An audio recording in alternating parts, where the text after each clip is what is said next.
What's up, everybody? Welcome back to another Pitching Ninja's filthiest pitches of the day. I am Pitching Ninja, and I'm here as always with my sidekick, Will Leahey. What's up, Will? That's right, Ninja. So, Ninja, did you see Juan Soto had a day yesterday? First, he gets this ball right down the middle, which he wasn't happy about for some reason. But then I think because he kind of pissed off the ump, he gets completely shafted on a couple pitches and then ends the at bat with a hideous sword. And then he talked to him for a long time afterwards and did not get the Bryce Harper treatment from the day before where he got kicked out. They let him play ball, Ninja. What do you think about this situation? Well, number one, I thought the umpiring was kind of random yesterday anyway. I didn't think he had a particularly consistent strike zone.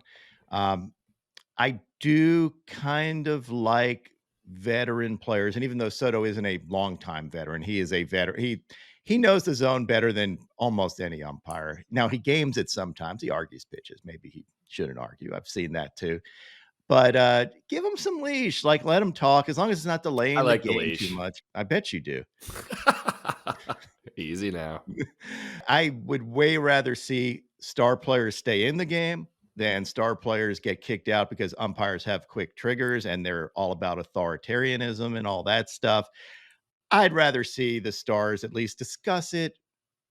Let's shape the umpire zone, give them constructive feedback during the game.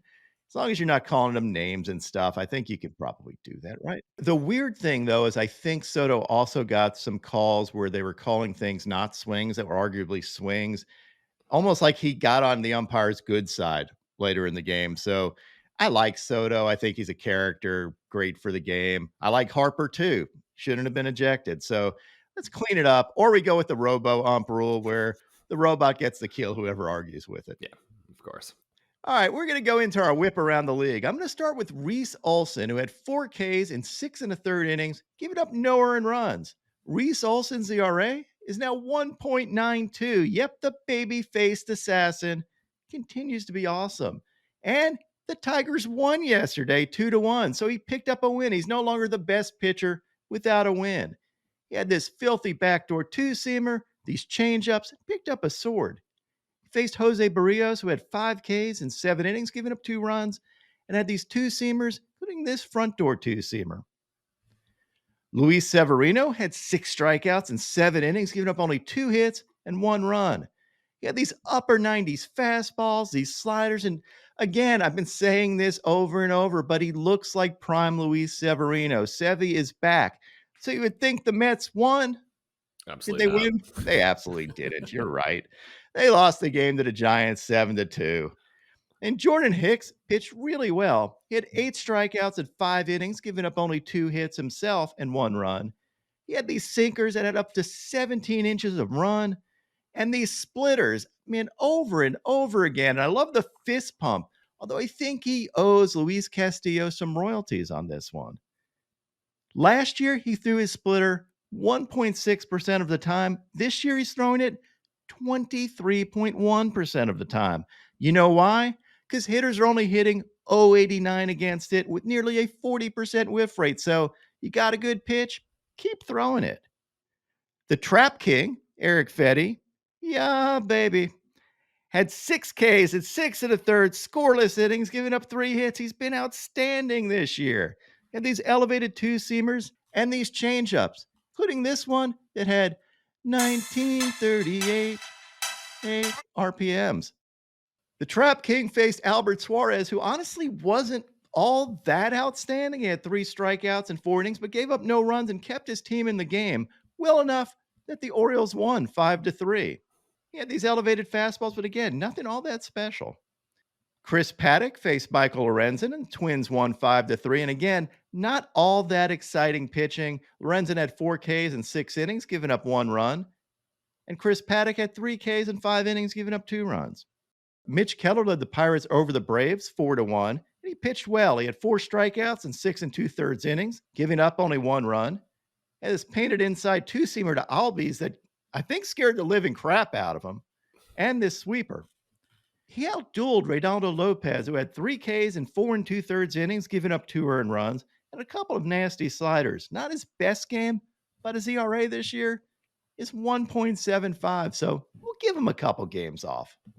This game was marred by rain, which shortened Lopez's outing. and probably cost me my K prop on him.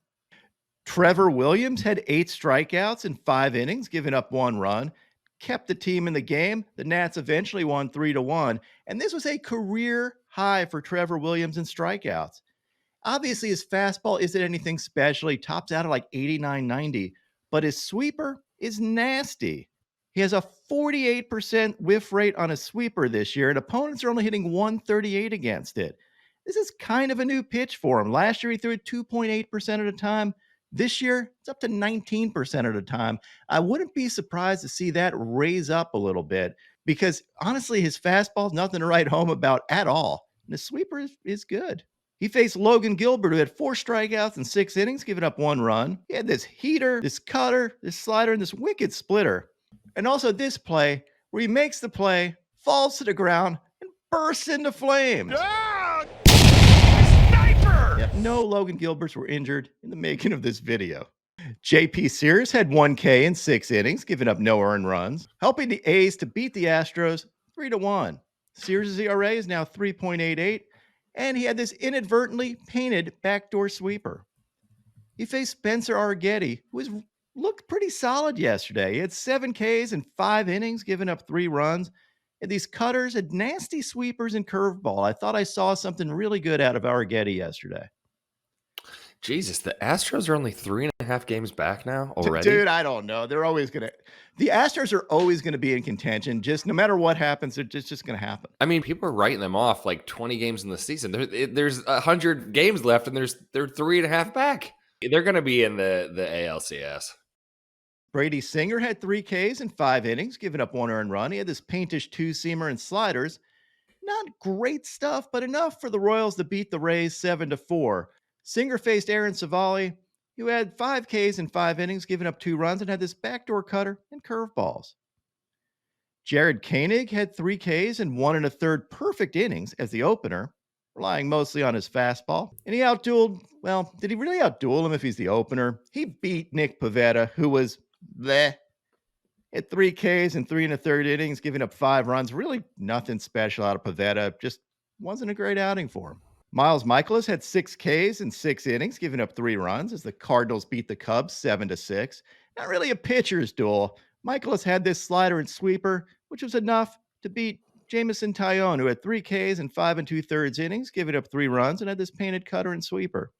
The D-backs beat the Marlins 3-2, thanks to Jordan Montgomery keeping him in the game with a workmanlike effort, 4 strikeouts in 6 innings, giving up 2 runs. He had this painted 2-seamer changeup and beat Sixto Sanchez, who needs special shoes for his 6 toes, I guess. Sixto had 2 Ks in 5 innings, giving up 3 runs, and had this changeup. Aaron Nola led the Phillies over the Rockies 8-4 with 5 Ks in 6 innings, giving up 2 earned runs. He had these knuckle curves and this pinpoint elevated fastball. I don't know why, but I love this. See the catcher's target way up high, ready to bring it back into the zone. He nails it. Absolutely nails the target. He faced Dakota Hudson, who had 2 Ks in 6 innings, giving up 2 runs, and had this wicked back foot slider. Hunter Green had a very solid effort against the Dodgers yesterday. Reds beat the Dodgers 3-1, thanks to Green's 5 Ks in 6 innings, giving up 1 run. Green had this 99-mile-an-hour heater and picked up 4 whiffs on his splitter, and had this one to Ohtani that was taken for backwards K. He had 23 total whiffs on the game, leading the day in whiffs. Here's a chart that shows you who led the day in whiffs and velo. He had 11 of his whiffs on his heater this game. And I love the addition. I know John Smoltz was talking about it too during the game, but Hunter Green with a splitter is going to take him to the next level. He outdueled Walker Buehler at 4 Ks in 5 2/3 innings, giving up 3 runs, and had this front door 2-seamer and curveball, and only had 6 swings and misses all game.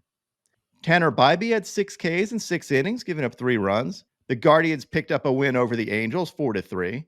He had this 97-mile-an-hour heater, and you can hear him grunt on this, as well as his fastball for a sword. And he faced Jose Soriano, who had 8 Ks in 6 innings, giving up 4 runs. I keep telling you, Soriano's stuff is so good. Look at the movement on his heaters this game, as well as this nasty knuckle curve and these high velo splitters up to 94 miles an hour. Again, if he was on any other team other than the Angels, he'd be a pretty big name by now. Marcus Stroman led the Yankees to a 4-1 win over the Padres. He had 5 strikeouts and 6 scoreless innings, giving up 3 hits. His ERA now is 2.75, and he doesn't seem to be getting the respect he deserves. He had these sliders and two-seamers, as well as these splitters/split changes that were filthy. I think it's just because Stroh doesn't throw 96, 97 miles an hour. He doesn't get the props he deserves, but dude keeps hitters off balance all game and just flat out pitches. I want to see that split because you and I have been working on that changeup for a long time. Yeah, man. We have, man. Always asking you for every grip of everybody. Like, how does he throw? Does he break it down? Videos, YouTubes. But Giselman, man. So, like I said, I've always been someone who I've held the ball on the inside part of the seam. Sinker. I used to try changeups on the inside part. Giselman throws his on the outside. So I was down there going through when I was with my calf tear. We were just like talking, going over stuff. Man, first one I threw nasty. I literally just moved my ring finger from the inside of the seam to the outside on this side. So now essentially instead of throwing it where it's coming off like my sinker, the one seam, I'm throwing it where it's coming off the outside, and I'm rolling like the inside of my finger on that seam, but it gives me a grip to roll on, whereas I felt like I was rolling away from it. Now I feel like I'm almost pulling, man. This thing, when I throw it right, man. So now it's rolling off like this. Rather than rolling off like this where it kind of runs from you. Now it's like pulling it down. He faced Dylan Cease, who was also really good yesterday. Had 9 Ks in 6 2/3 innings. He gave up 4 runs, but his stuff was filthy. He had these sliders, picked up a White Castle special, and an absolute ton of swords. Over and over again, getting swords, including this where he had back-to-back swords. He had 17 whiffs for the game, and also got Stanton to hit this absolute missile to the catcher that went about 2 inches. This was not Stanton's best effort. I don't think this has a distance, Will. The king of exit velo didn't get it done here, Ninja. He did not. Now onto my filthiest relievers. Fernando Cruz had these splitters and picked up a sword. Camilo Doval had this 102 and 101 mile an hour heater. Yohan Duran had this 101 mile an hour fastball. The human glitch, Jimmy Herget, had these wicked curveballs with up to 20 inches of break. That's filthy. Love to see him on the Braves. Colin Holderman, Kate Acuna with all paintish pitches. None of these were in the zone. I don't know what Acuna did to not, he's like the anti-Juan Soto here or something. I don't know. Like he should do something, do something. Instead, he just walks back to the dugout, but he got absolutely hosed on this. Not a single one were in the zone. Terrible. Clay Holmes had this wicked slider. Jordan Leisure picked up a sword with this curveball. Yuki Matsui had these nasty splitters. Blake Trinan had this turbo sinker. And Kirby Yates had this splitter. My top 5 filthiest pitches of the day yesterday. At number 5, we have Randy Rodriguez with this absolutely filthy slider that turned Francisco Lindor into stone, or his controller unplugged or something. An auto take on 3-2. What is up with this? Who does this? What is going on here? At number 4, we have Marcus Stroman and his splitters or split changes. At number 3, we have Luke Little and these wipeout splitters. Filthy stuff from Luke Little, the oxymoron. Emmanuel Clase had this 100 mile an hour cutter for a sword and this slider at number 2. And at number 1, if he pitches and does reasonably well, he's number 1. And Mason Miller went medieval on the Astros yet again. Just give up, Astros. You're not going to be able to hit this stuff. Just go home. It's over. And now my pitching ninja moment of zen. I love a good baseball celebration. Why not jump in the pool? Let's make a splash, San Diego. Why not?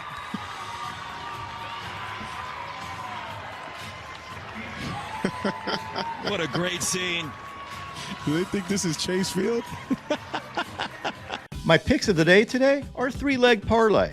I'm going to to start out with Yusei Kikuchi for 5Ks or more, then take Taj Bradley for 6Ks or more, and top it off with Garrett Crochet for 6Ks or more. What would your picks of the day be?